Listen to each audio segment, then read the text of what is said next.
don't think that I can capture how intense the snow is. I can barely see, I can see the reflections. See the reflections on the two sides, and I just keep between the reflectors. Because I can't see the road.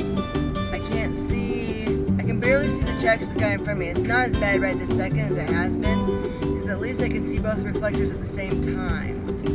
But I just go down the road, catching the reflectors on both sides, and trusting that Sheridan, Wyoming is somewhere ahead of me.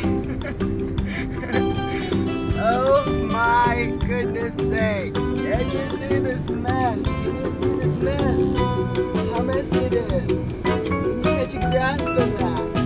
Kids are all sleeping here. Anyway, trying to. It's just filling up the windshield with white. It's all white.